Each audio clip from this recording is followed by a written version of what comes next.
Magandang gabi. Atin talakayin yung sinasabi ko na mangyayari. Bayan, klaro na po. Klaro na po yung mga masamang balak ng mga kakampi ni BBM, kakampi ni Martin Romualdez, kakampi ni Saldico. Klarong-klaro na. Bakit po? Ito na.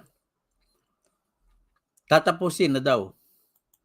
2 hearing na lang tatapusin daw ni Erwin Tulfo ang Blue Ribbon Committee na hearing.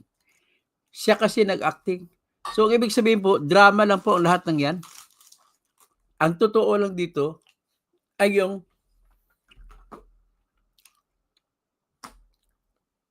yung hearing na pinatawag ni Marcoleta.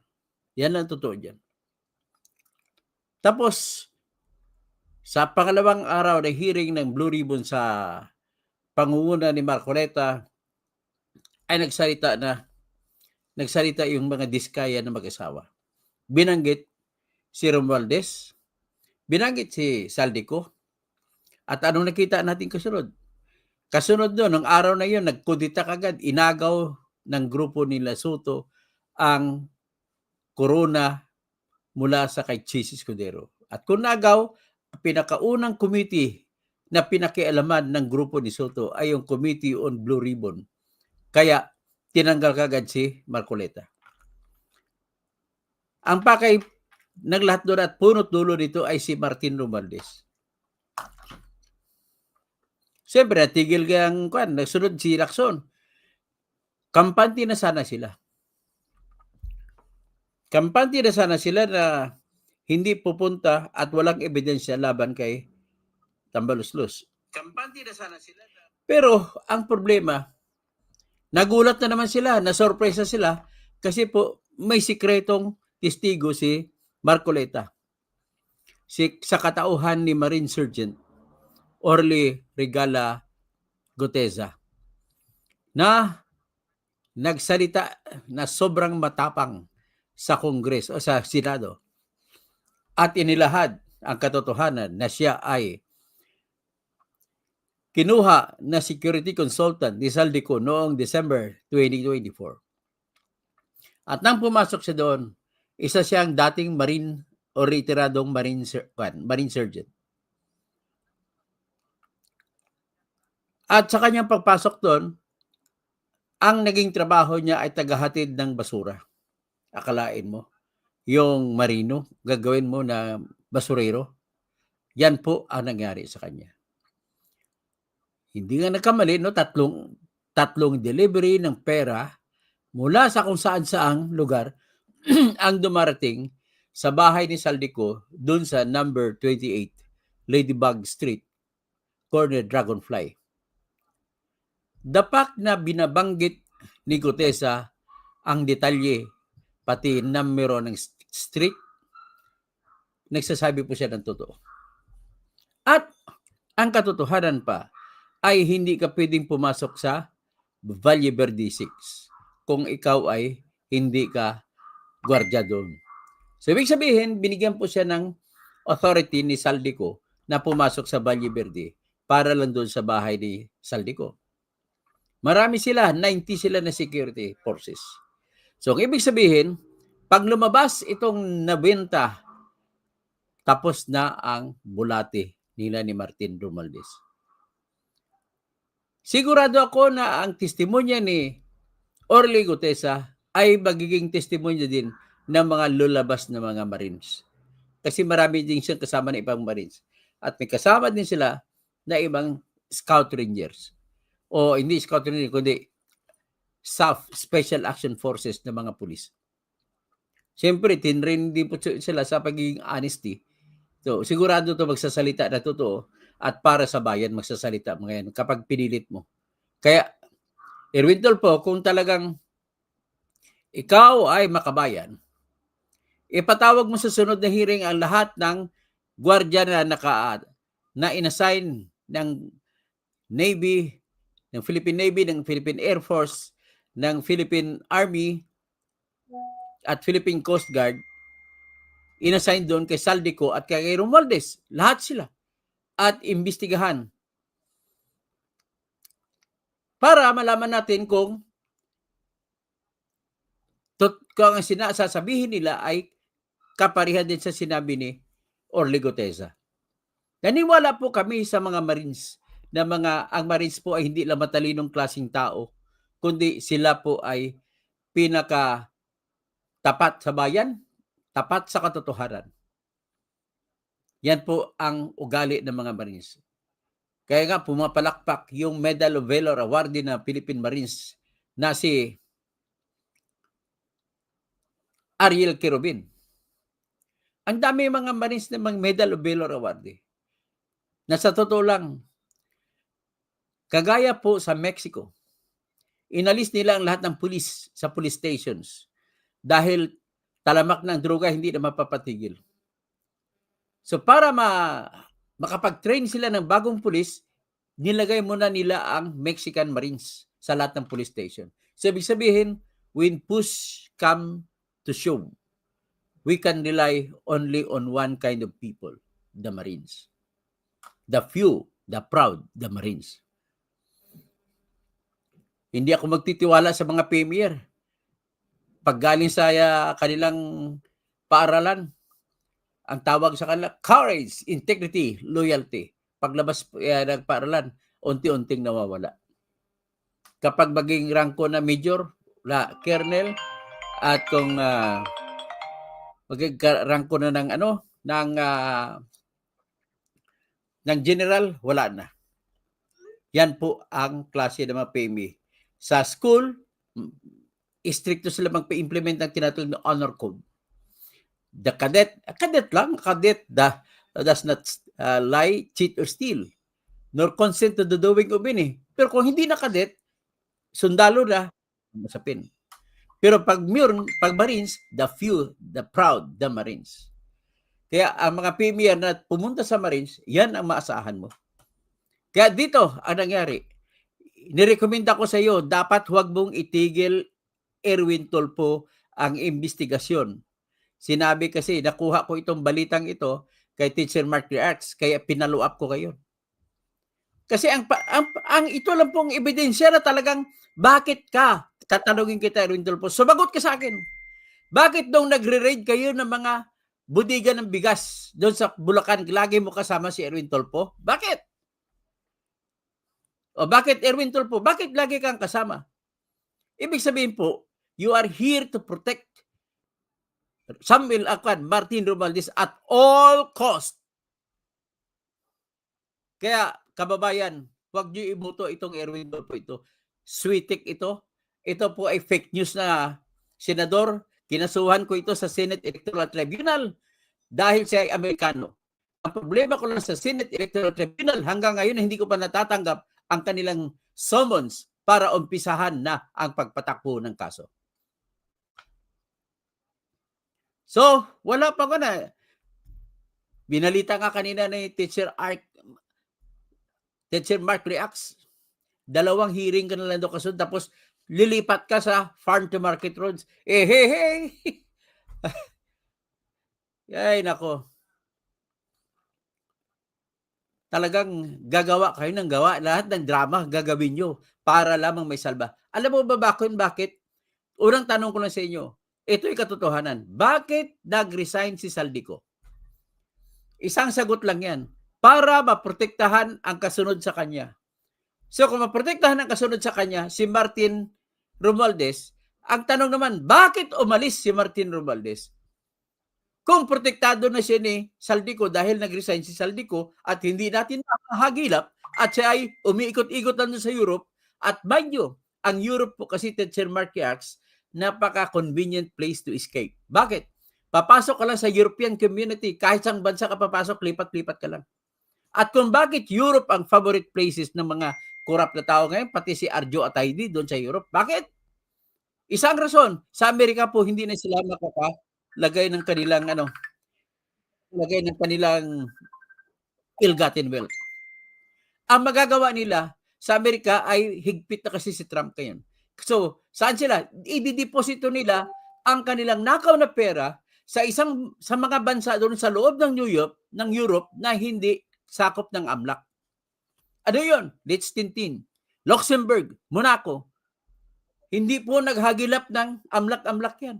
These countries are designed to collect all the rotten monies in the world. Kasi kailangan ng mga bansang ito na maliliit ang pera kasi gagamitin nila na capital sa negosyo ng ekonomiya nila. Kaya kahit napakaliit, the richest country, Monaco, Liechtenstein, Luxembourg, wala pang kakatang mas malaki pang Singapore dyan. At sa German, isang hakbang lalakarin mo lang, Liechtenstein na. Ganun po ang ginagawa na. Bakit sila bumibili sa Montaigne Avenue sa France? Andiyan bumili si Saldico. Si Arjo Ataydi naman, bumili naman doon sa Cannes, France. Ang bahay niya sa Cannes, France, katabi ng bahay ng mayor ng Cannes sa France. Yan ang rason kung bakit pumunta sila doon. Ang perang ninakaw nila sa Pilipinas ay talagang mahirapan natin makababawi sa kanila. So ngayon, kung umalis si Martin Romualdez, ibig sabihin po, hindi siya safe. Kung dito lang siya, kung wala, kahit wala na si Saldico, lulusot pa rin ang ebidensya laban sa kanya. Para safe siya, iskerda mo na. Bakit siya kailangan mag-iskerda? Kung siya lang naman. Ibig lang po sabihin, ang logic mo, i-extrapolate mo, ibig sabihin, iniiwasan nila na pupunta kay BBM ang lahat. The buck still ends in the hands of BBM. Bakit ko nasabi na BBM? Teacher Mark Reyes, bakit? Di ba naalala mo, mayroon silang tinatawag na FLR, for later release. May mga pundo, although may program sila, pero for later release. Ang tanong, sino nag-approve na kung i-release ang pundo ng flood controls? Si BBM, sumo siyang presidente. In other words, pag na-release ang pundo, may consent si BBM. At kung ginastos ang pundo sa mga ghost projects, sa mga substandard projects, ang ibig sabihin, si BBM ang brains. Ngayon, ang ibang pundo ay walang pundo. Ang ibang budget na flood controls ay walang pundo. So, saan nila nilalagay? Para ilusot nila. Siyempre, ubos na kasi yung pundo, nagkanikaya sila sa second reading, kaya ikaw, Risa Hontiveros, nagkipaghabol ka rin. Do not fool the people that you did not insert funds. The fact that you inserted during the deliberation in the second reading, insertion yun. The meaning or the distinction between insertion and amendment, tinatawag mo lang amendment yun. No, it's not an amendment. Ang amendment po, Teacher Marquez, if you amend, meaning to say, there is that original thing that exists, and if you want to amend, tatapyasan mo lang yan. Andun pa rin ang original, ang mukha ng original item. Andun pa rin ang original budget. Tinapyasan mo lang o tinanggalan o pinataasan ng pundo. Ibig sabihin, bakit binibigay ng konstitusyon sa House of Representatives ang budget matapos gagawin ng presidente? Ibig sabihin, para ang trabaho lamang ng Kongreso ay limitado lamang sa ganito. Number one, chichikin nyo kung nasa batas ba yung budget na gustong gagawin ng presidente ng Pilipinas. Pangalawang check, tama ba ang presyo nilalagay? Kaya dapat mayroon kayong canvasser. Ikot-ikot kayo kung tama yung kung tama yung punta, yung mga presyuhan. Yan lang trabaho nyo, hindi na kayo pwede lumabas dyan. Ibig sabihin po, ang insert, pag nag-insert ka naman, ang definition ng insertion, naglagay ka ng bago na hindi galing sa presidente. That is unconstitutional. Bakit?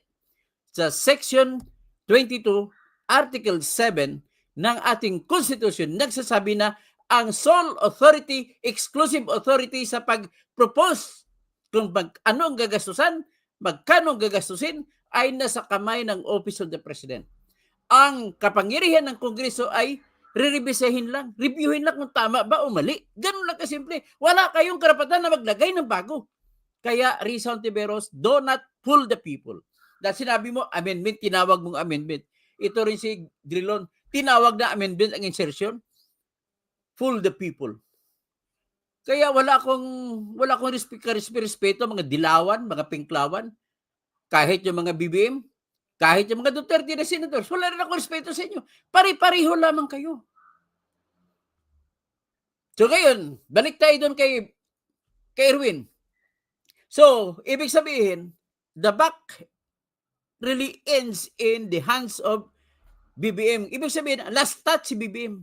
So, pag-usapan natin ang program funds. Ito mga budget na walang pera, walang pondo. Pero pinaghabol pa rin ang congressman na ilagay sa program. At ayaw nila tanggalin yung program. Bakit? Kung titingnan mo, sa biglang tingin mo, ang unprogrammed teacher matrix, walang pondo. So bakit? Why the heck? What is the fuss in that kind of thing? Wala. Kasi wala namang pondo eh. Pero pala, ang lalim ng diskarte. Wala nga pondo, unprogrammed, ang gagawin nila teacher matrix, kung makakampi na si BBM, Sir BBM, bawasan natin pondo yung total marami namang pera yung in your executive power.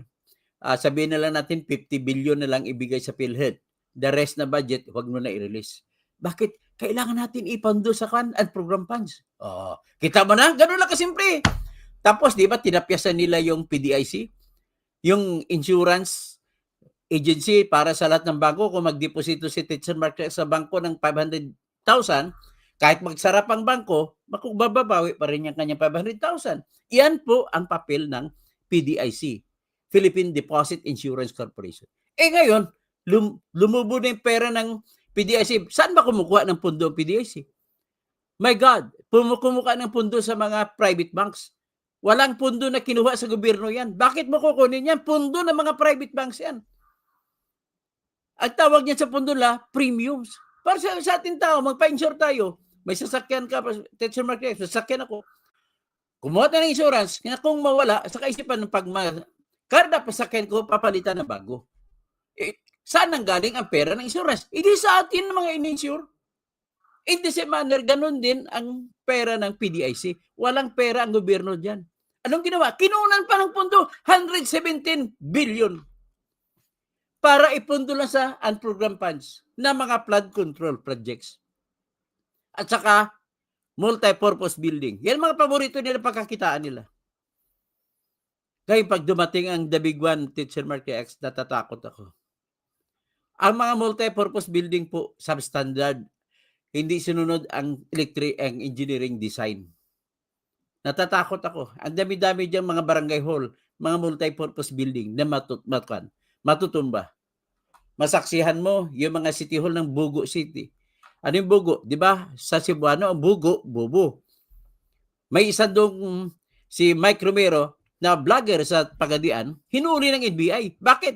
Ang ginawa sa imagination niya, linagay niya sa Facebook, litrato ni Bongbong Marcos, kasama sa kanan niya si Pam Baricuatro, sa kaliwa niya si asawa niya, si Prasco, anak ni Gwen Garcia, at saka may kasama pa, nagpa-picture sila sa City Hall ng Bugo City. Ang tamang pronunciation, Bugo City.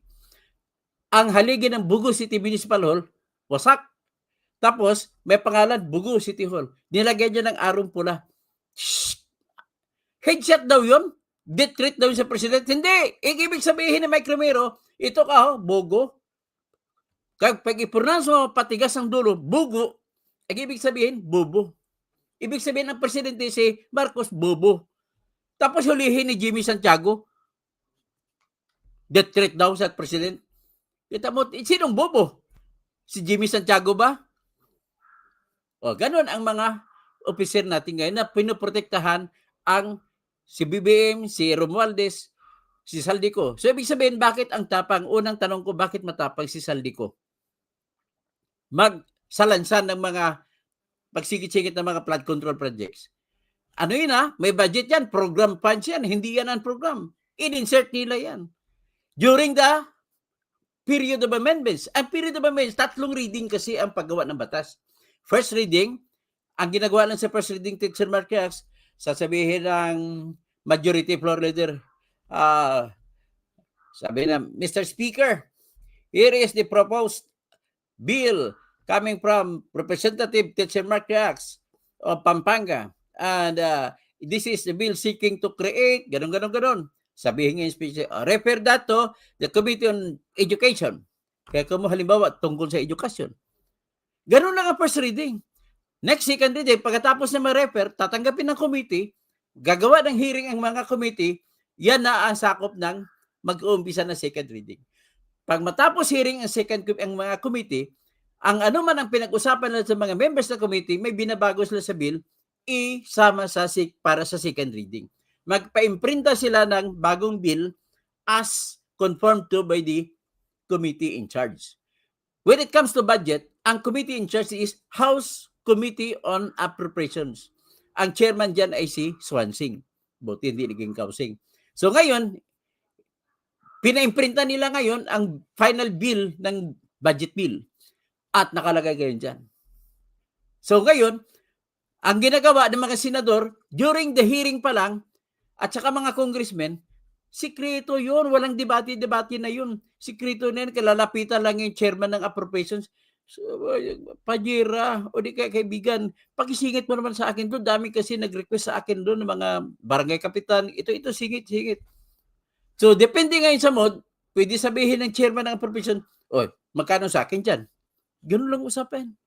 Kung ipasok na, insert na yun. Kasi hindi kasama sa part, hindi yan part sa National Expenditure Program na pinropose ni BBM. Pero kung minsan magagali sila, Teacher Mark Reacts, para hindi titingnan na singit, doon pa lang umpisa pa lang sa DPWH, tabagan na kagad nila ang DPWH, pakisingit naman proyekto ko dyan. So, haharap ngayon sa mga mata ng congressmen na hindi yan singit, kundi tawagin na NEP funds yan. NEP, National Expenditure Proposed Fund. So, ganoon, ang ibang naman doon na naghabol na may singit, si Rizan Tiberos, nakasingit siya 3 billion. Si Rapi Tulfo, 5 billion. Si Grace po, 11 billion. Dami sila. So ngayon, ang ibang hindi makahabol, creative sila. Antayin ko lang pagdating ng Bicameral Conference Committee. Pagdating ng Bicameral Conference Committee, ang pinaka-Lord of all Lords ay ang chairman ng Appropriations Committee. So si Swansing andon. Katabi siya ng speaker ni si Bujiti. Siya ngayon magdedetermina. May hahabol. Congressman, pahabol mo naman project ko. O sige. Tapos kausapin pa ngayon ang counterpart sa senador. Ang senador naman, Senate President at saka Committee Chairman on Finance. Siya naman ngayon ang kausap. Sila na ngayon magsingit-singit. Sa panahon ni Escudero, ang Finance Committee Chair ay si Grace po. Kaya 11 billion sa lahat ng senador, ang pinakamalaking singit si Grace po. So, pag nasingit na, sa BICAM, ayos na yan, may pundo na yan.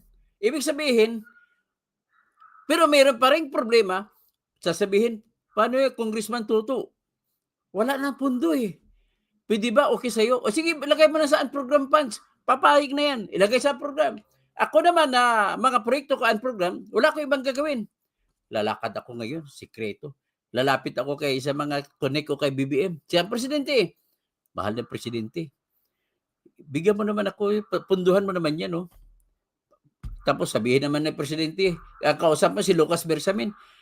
Hindi, sabi ng presidente, ano yung 100 million na kontrata yan?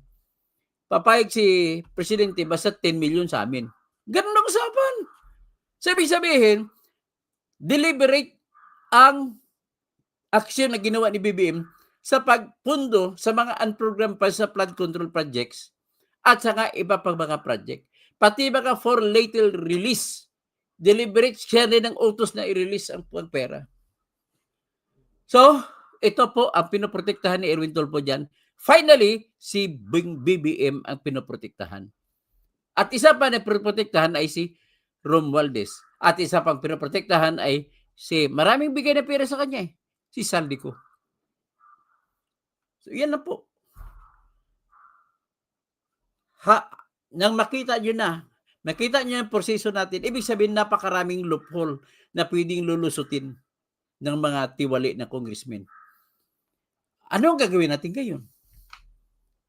Well, kailangan natin ng definite statement na bawal bawal na talagang insertion in whatever form in whatever manner it will come. Bawalan ng insertion. Ibig sabihin pag insertion, original na appropriations. Kasi sabi ko na nga, ang eksklusibong kapangyarihan sa pagbuo ng proposal para gagawing budget nakasaad po sa Section 2, Article 7 ng ating Constitution na nagsasabi, the President in 30 days after the delivery of the State of the Nothingness Address ay magbibigay siya ng budget proposal. In 30 days. So, ibig sabihin, President lamang. Pag nag-budget na siya, sinabi naman sa Section 25, Paragraph 1, bawal ang mga congressmen at saka senador na magdagdag ng budget kung magkano lang ang nilagay ng presidente. At saka may limitasyon pa. Sinasabi isa pang limitasyon. No amount of money, even a single peso, can be spent without any authority from the law. So ngayon, saan ngayon? Ibig sabihin, ang karapatan o kapangyarihan ng Kongreso gumawa ng batas ay napakalawak. Depende sa anong klaseng batas. Pero pagdating sa pagbatas na pagsagawa ng budget, limitado. Hindi kayo pwede mag-originate ng proposal at kayo rin mag-approve ng proposal ninyo. Ang proposal, yun ang singit. Bakit kailangan ng proposal, Teacher Mark Rex? Number 1, nakaisipan ng Constitution para masiguro tayo ng pera na punta sa tama. Number 2, sa kaisipan ay para magkaroon ng check and balances, ang Office of the President ang bubuo ng proposal kung anong pagpupunta ng budget at ang mag-check ay House of Representatives. Hanggang checking lang kayo mga congressmen at senador, hindi kayo pwede gumawa ng budget. Hanggang check lang kayo ng budget. Although it is in a misnomer manner, you are called to have that power of the purse in your hands, but that power does not extend to formulate an original proposal for a budget item. Kaya, ang kailangan ko dapat pabaguhin dito, kailangan magkaroon ng specific instruction. Kaya, because of this, I am compelled, pangako ko sa bayan, to amend the petition I filed with the Supreme Court to include the prohibition against insertion in whatever form, in whatever stage. Kasi ang insertion po dalawang uri. Insertion sa during the second reading.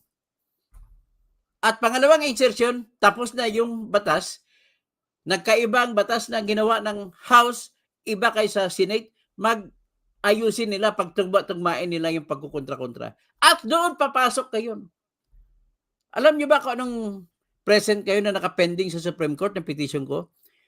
Ang subject matter po nito, Sir Mark Rex, ay 2024 na budget. Kung saan kini-question ko yung paglagay ng budget na 12 billion pesos doon para sa plebiscite budget ng COMELEC na wala namang plebiscito. Siningit lang yun. Kaya question ko, I invoke that the right of the Congress is to only to reconcile, the power to reconcile conflicting provisions or differing provisions between the version of the House of Representatives and the version made by the Senate. Limitado lamang power lang. So, they do not have that power to insert. Yan ang argumento ko. Ang problema ng Supreme Court, 2026 tayo ngayon, hindi pa rin decision. Pinasagot ng ang OSG, hanggang ngayon, wala pa rin. So, amindahan ko ngayon to include the definition of insertion as against amendment per se. So, yan lang ang pangako ko sa inyo. I'll try my best na makahabol ko pa. So, at least, naintindihan nyo na siguro kung ano, ang purpose lang ni Erwin para limitahan lang sa 2 hearing, total hindi niya mapatawag, kasi limitado, 2 araw, 1 linggo, 2 hearing, wala na. Isasara na nila, gagawa na sila ngayon ng committee report. Tawagin man lang partial report yan o full, pare-pareho pa rin yan. At hindi na sila magsagawa ng hearing ulit. So, partial report ang tawag nila. Kasi obligado sila gumawa ng report. Obligado sa Constitution. So, with that, Lilipat sila, bagong issue, bagong subject matter, yung farm to market rules. True enough. Ang farm to market rules, pag makita mo na Teacher Mark Reacts, captured pa rin ni Saldico. Ang SunWest Corporation at saka yung Highton Construction na kanya rin, at dalawang rehiyon lang ang mayroong tinatag na farm to market road sa pinakamalaki. Yung Bicol, Region 5, at saka yung isang region. Ngayon, pariha din ang sistema kaysa DPWH flood control projects. So anyway, I am still hopeful na may kamay pa rin dyan si Martin Romualdez na lilitaw at mabibisto pa rin siya ng bayan. So, we cannot depend in the untrustworthy congressmen and senators. Kaya pangako ko sa iyo, isa lamang po hawak na disbarred na abogado na magsasampa na petition. Bukas o makalawa, i-file ko na sa Supreme Court ang pagbabago. Iklaro na ng Supreme Court, ano ba talaga ibig sabihin ng insertion? Kailan pwede ang insertion at kailan hindi pwede? Ano ang ibig sabihin ng amendment at kailan pwedeng amendment gagawin ng mga congressmen, senators? At aking petition ay for the specific purpose ng pagpasa ng budget lamang. At wala na, hindi ko na sasakupin ibang klaseng batas. Kasi pag sa ibang klaseng batas, malawak ang kapangyarihan ng mga congressmen at senador na magbago-bago. Hanggang dyan lang muna, no? Salamat, no? Edgar Nacion, Vicente Serna, si Teacher Mark Reacts, Mary Jane Acero, tapos si Bisja, Rudy Rabi Pastor, tapos si Romel Bengson, Naimbang Rabi, may pabigay sa mga kabalin ko, Love TV Patrol, 1 versus 1, The Good Runner, The Road Runner, takot si Erwin na booking ang baho ng party list niya. Kasi ang party list niya na AXIS, sinabi ni Gutesa na iyon si Congressman Eric Yap ang nag-deliver ng 46. Ha? Tigil mo na ako dito. Ang 46 na maleta, hinatid ni Congressman Eric Yap sa bahay ni Saldico. Tapos, pagtanggap nila ni Gutesa, ipinabilang kay Mark tsaka John Paul. Tapos, nang matapos bilang, hinatid doon sa bahay ni Saldico, doon sa BGC, doon sa Shangri-La, sa 56th floor, yung penthouse kay Saldico yun. Inakyat doon ang 46 na balita. Tapos inantay lang, pagbalik, 35 na balita, hinatid naman sa number 90, Nara Street. 42 McKinley Street. Forbes Park, Manila. Yun ang bahay ni Martin Romualdez.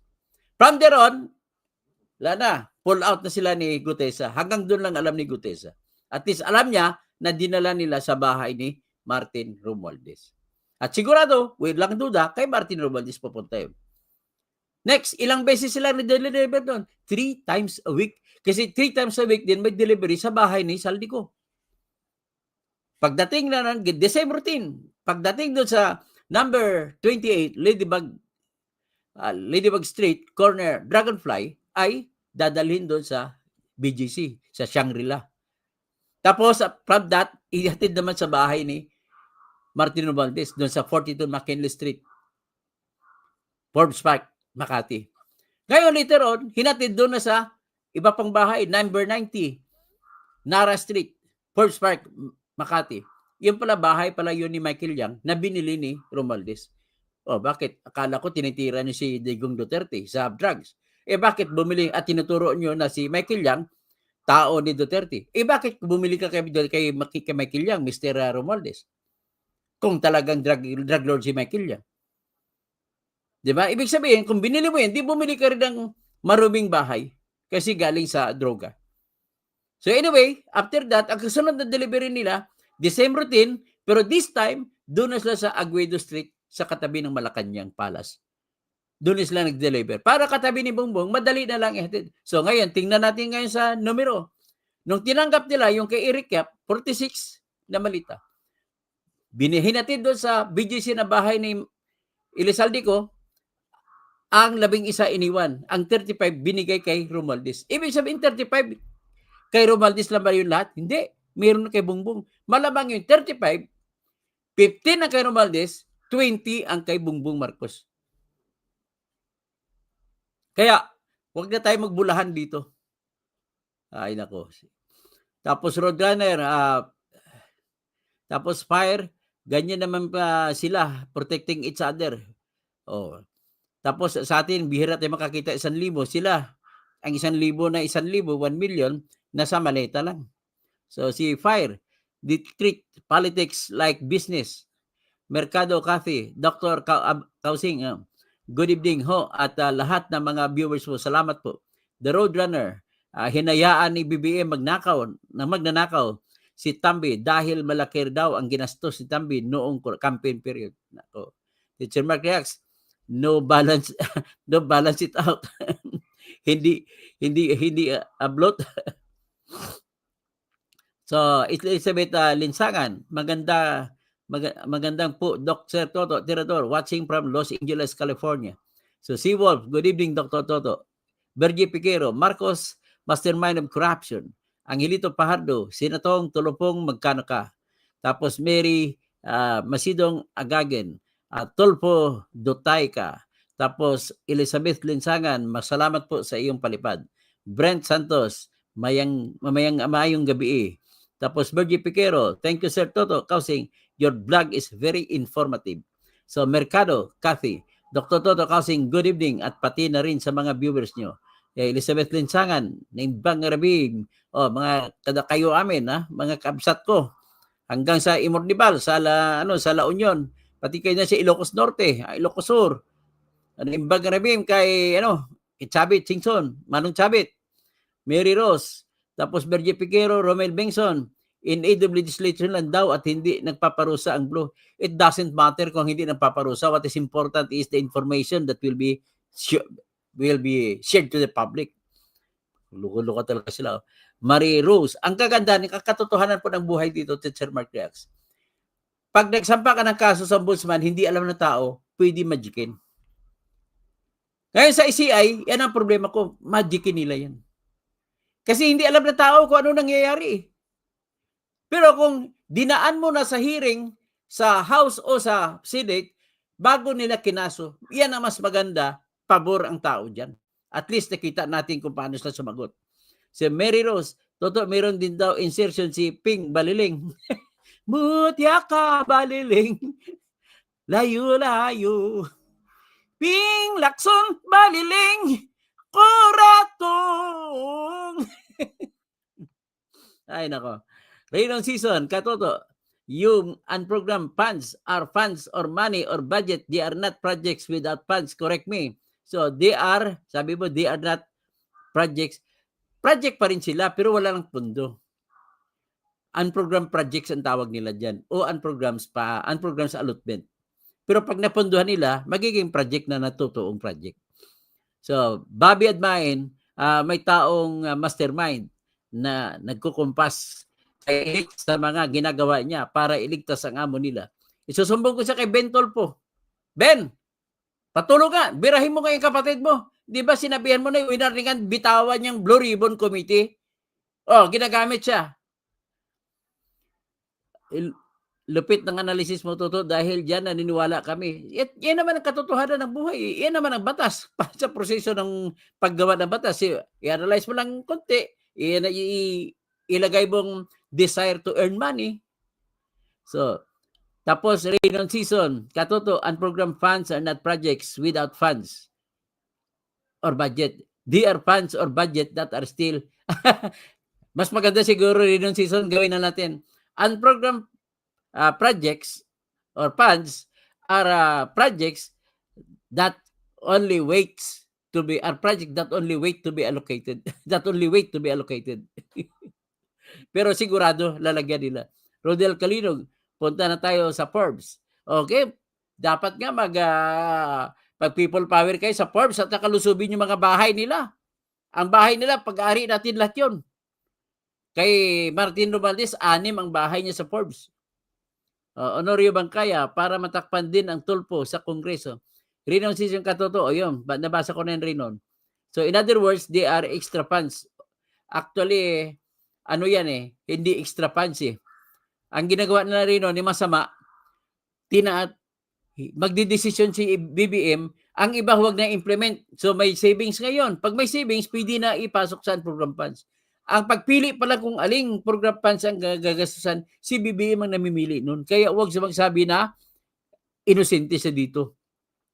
Halen Baguio, Rodel Calinog, halina kayo mga ka-DDS. Toto Kasing, punta na tayo sa Forbes. Kunin niyo lahat ng bahay sa Forbes, sa inyo yan. Bayad niya may-ari. Reno season, that's why dyan kinuha yung 600 million flood control project ni Villanueva because they are extra funds. Actually, hindi ako alarm aware dyan, pero mukhang sa kwento, mukhang saan program funds na galing pati yung kay Jinggoy. Elizabeth Linsangan, sana mapatalsik na ang mga magnanakaw sa kaba ng bayan, kawawa ng Pilipinas, lalo na sa manghirap nating kababayan. Mary Rose, dapat magrally na sa harap ng Senado, di sa harap ng Forbes Park.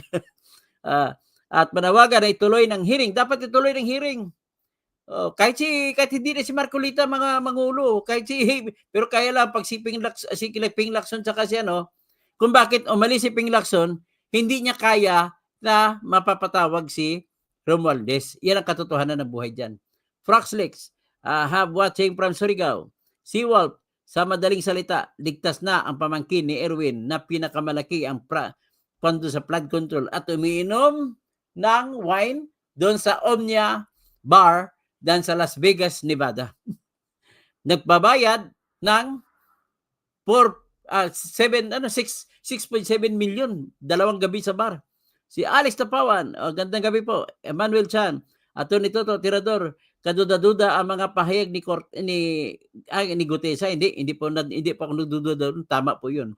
Pasensya ka na po. Yun ang paniwala ko talaga doon kasi nagiging trial lawyer po ako. Alam ko yung mga testigo na sasalita ng totoo at alam kong hindi. Romel Bengson, Tirador Toto, ano ang balita sa rally? Wala akong merong kukunti lang ata sila ng tingin ko. Bibiana Salas Udal, good evening Dr. Toto Kausing. Wala talaga kwenta ang tulpo. Gibien, like father, like son. Ganun nga. Reynon season, I beg to disagree. O sige, pag-disagree ka Reynon. Okay lang yan. Fire, it's all because of money. So Manila LB TV na makaiyak. Danigar, mga punyeta sila.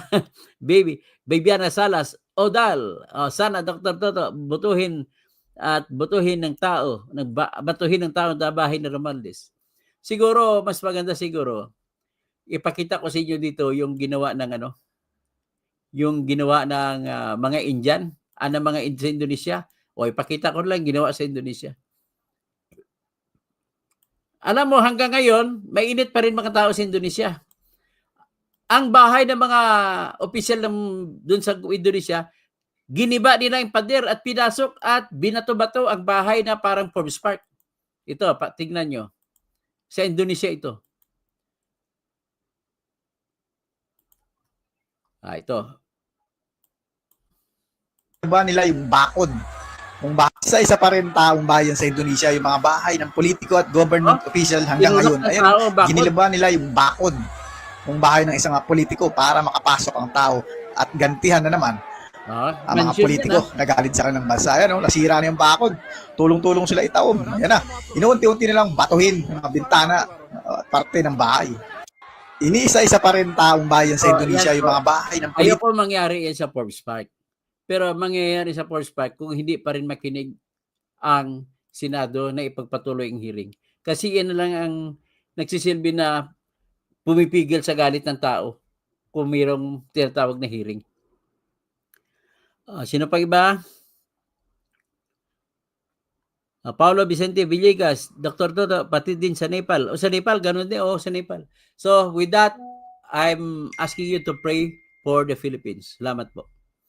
Sana mayroong divine intervention. At yan din po ang subject matter ng Orata Imperii sa Catholic Church kanina ng simba ko.